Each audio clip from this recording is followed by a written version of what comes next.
All right. Okay. Like I said, this is something different from the agenda. So I promise you this is going to be something really, really interesting.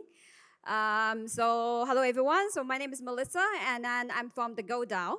So today's agenda is very simple. We are going to talk about two things, gold, tokenization, and how these two combination could create a solution to the problem that we're facing in our financial system. So let's start with the question, okay? Simple question.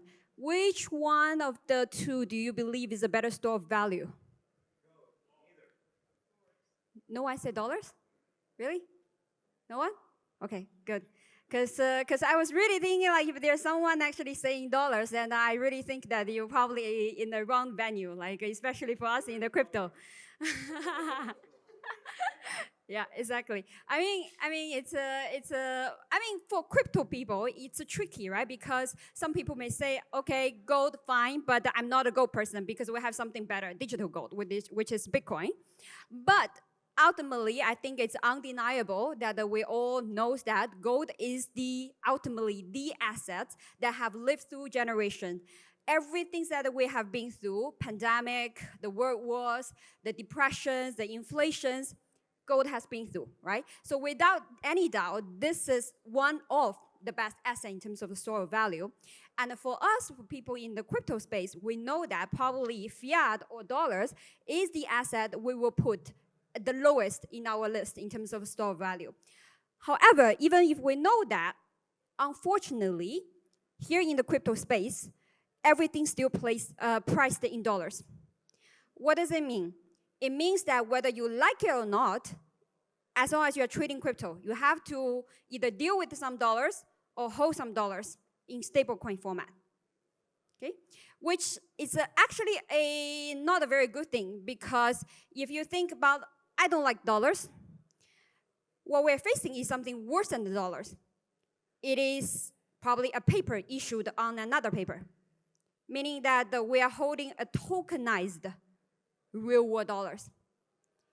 Meaning that nowadays, not even we need to trust the government that's printing the money, but you also need to trust the company who give you this tokenized dollars. Okay? This is very dangerous, because if we think about all the things we have lived through, the FTX, the Terra Luna, all the things, I don't know whether you really can sleep well if you're holding a big position in stablecoins. But the question here is that if we're not using the stable coins that we have right now, what alternative do we have? What can we use?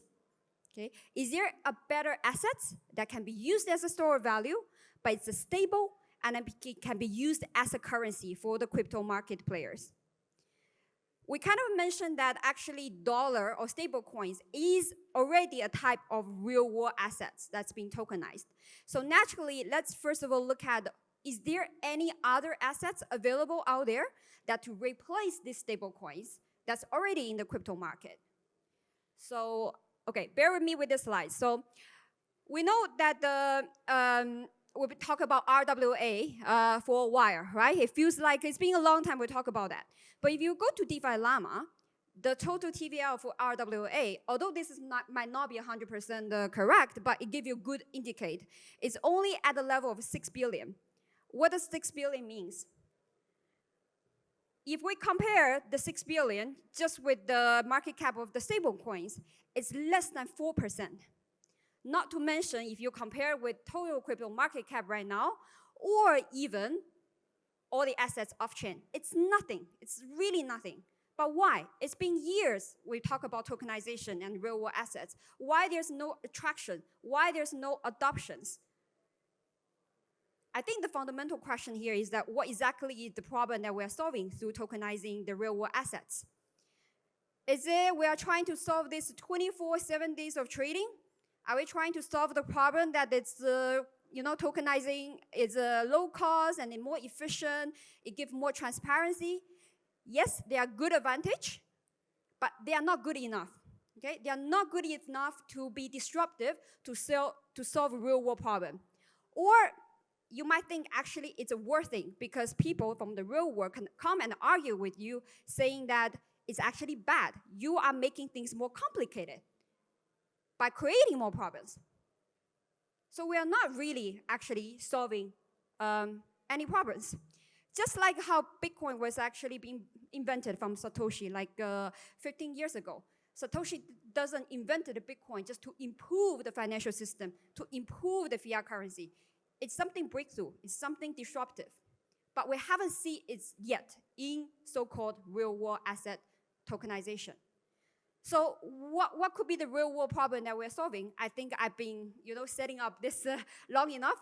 I think you know where I'm going here. Our world has already a lot of problems. The problem of government printing monies, the increasing unsustainable government debt, the very vulnerable banking system, the inflation, the hyperinflation. We have a lot of problems we need to solve here, okay? And someone already tried. Some country already started to try that. We all know, I mean, for the crypto space people, that El Salvador is the first country to introduce Bitcoin as their official currency. Well, not every country probably is that brave enough to do that step. But there are some countries actually following up. So early this year, Zimbabwe actually introduced a currency called ZiG to replace their original currency, which is backed by gold.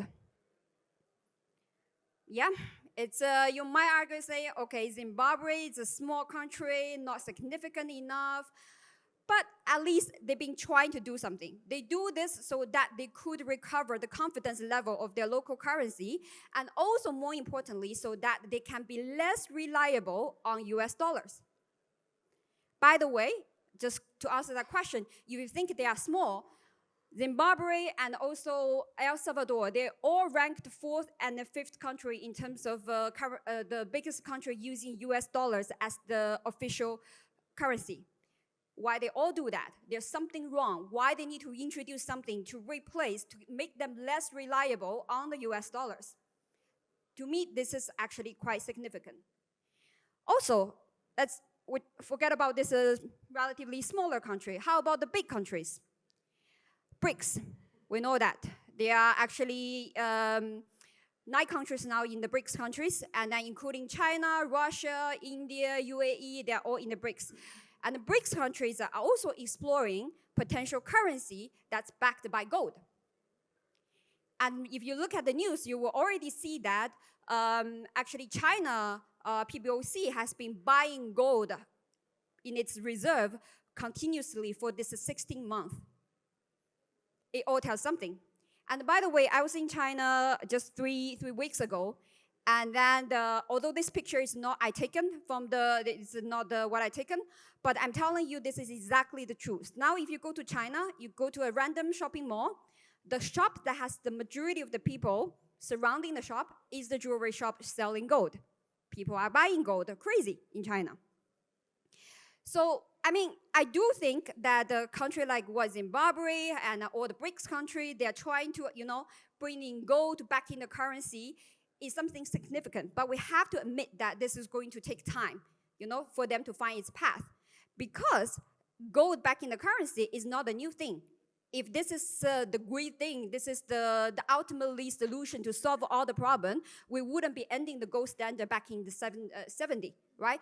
We know that simply gold-backed currency still has a lot of downfall, right? So meaning that these countries need to find a new way, to find its way to introduce this gold-backed currency. But the interesting thing here is that while waiting for these countries to try, I think we already kind of have a better solution that can offer as an alternative to this, which is crypto market. Crypto market is the perfect experiment, ground to provide a solution or to showcase to the real world what we can do. Because not only we have the technology, the blockchain, the tokenization that can easily make these things possible, most importantly is that we have this user base. This user base that no one voted for US dollars when I asked the first questions. I don't need to educate everyone that forget about dollars, right? And also, most importantly, is that we have this stable coin, which is the biggest use cases. People all need stable coins, right? So with these two things, I really think that the crypto has offered a perfect, experimental playground for trying this gold-backed currency. So now we talk about gold, right? So the thing here is that probably if some of you being in the crypto market enough, you will also know that gold is not new things in crypto. In fact, many, many projects and company has tried tokenizing gold, okay? If not the 20, at least a dozen of them has discontinued, dead, over the past few years. Probably this tool is the only biggest tool that's left, still operating, but still the attraction is not big enough. So coming back to the question, why they are not successful? If you're saying that this is the trend, this is the solution, why the tokenizing gold is not, changing our world right now? Coming back, I think it's the same question here. Tokenizing gold isn't the end of itself, but the real goal is to use it as backing of a currency, just like how gold is being used for centuries. If we are simply tokenizing gold, so that we introduce this tokenizing gold as another alternative way for people to buy gold, it's not the goal. It should go back to the fundamental of what gold is, which is the currency. Right, so I really believe that with the blockchain tokenization real world assets, we could potentially really find our path to the future of the currency. I mean, just like what I said, what Satoshi have introduced, 15 years ago, Bitcoin. Bitcoin itself may not be the final solution to replace the fiat system to the fiat currency we're using, but the blockchain, the Bitcoin, might have actually light up a way that encourage us to find what's the future of the currency. So very last, maybe 2 minutes to introduce, coming back to where I come from here. I talk about this asset-backed currency. And in fact, even though I've been talking about gold may not be the final solution. It's just one of the assets. It could be gold, it could be other type of precious metals, or it could be Bitcoin. And in fact, I know there's many, many projects already, preparing Bitcoin-backed stablecoins. So it's all possible. Or at the end, maybe we will see a stablecoin actually backed by a basket of assets, which contains gold, real estate, or Bitcoin, etc. It's all possible. But what we here at GoDAO, what we're trying to do is that we want to actually create a path so that there's a fundamental being built for people whoever in the future want to create this so-called gold-backed stablecoin, whether it's purely gold-backed or it could be added into a basket. We do this in the 3 carefully engineered steps. The first step, we bring physical gold bar into blockchain. We didn't do this tokenization by simply bringing the value, okay? Say this is how much value we have in the vault, and now we're tokenizing it. We're doing it through a one-to-one reference, just like how the central bank have their gold bar stored in the vault. Okay, each of the gold bar has its unique serial number. They are all unique. And then this is also the way how we do it. One-to-one reference, do it through the NFT. And then the one advantage for us coming from GoDAO is that everything is based in Switzerland. So the gold refiner is in Switzerland. The vault is in Switzerland. We use a Swiss startup to do the on-chain certification. And then it's KPMG in the Switzerland who's actually doing the auditing in the vaults every quarterly. I mean, speaking about Switzerland, although some people arguing that whether Swiss is still the, safe haven but still relatively, I think it's one of the best choice we have for now. Now, next step, once we have this digital identity for each of the gold bar on the blockchain, we then fractionalize them into fungible token. So pay attention here. What we did here is different from how you see Tether or like Circle is doing. We're not just taking the value, say, hey, this is how much value we have. Now we are printing you or issuing the token. But we actually do it through a digital vault, which is smart contract. Okay? So it means that for how many gold token out there circulating, then you can trace back that it has to be having that the equal amount of the gold NFT locked in the smart contract, 100% transparent, everyone can check it out. It's not simple printing. So with that, we created the token, the gold token, right? And then we could stop here. But if we stop here, we are not any difference from, maybe slightly better than some of the gold tokenization project out there. But remember, our goal here is to create the basis so that anyone could create this gold-backed stablecoins in the future. So which then leads to the final step. From us, we will first create the stablecoin called USDG. So means that it will be US dollar, but it will be backed by gold. But to be honest, it can be anything. It could be euro, it could be Swiss franc, it could be, Hong Kong dollar, any currency. And it doesn't actually have to be built by us. So this is a call out for everyone. If you are also interested to do something to create such a stable coin, you are not actually being limited here. You can actually use what we have already created. If you just want to introduce a little bit of gold into a stable coin, as what I said, a basket of the assets back in the currency, you could use our gold token as one of the assets in your basket. The beauty of this is 100% decentralization. There's no central party. We are a DAO, and then we are open for anyone to use our protocol to build on top of that. So with that said, that's the end of what I want to share with everyone. And thank you very much for your attention today.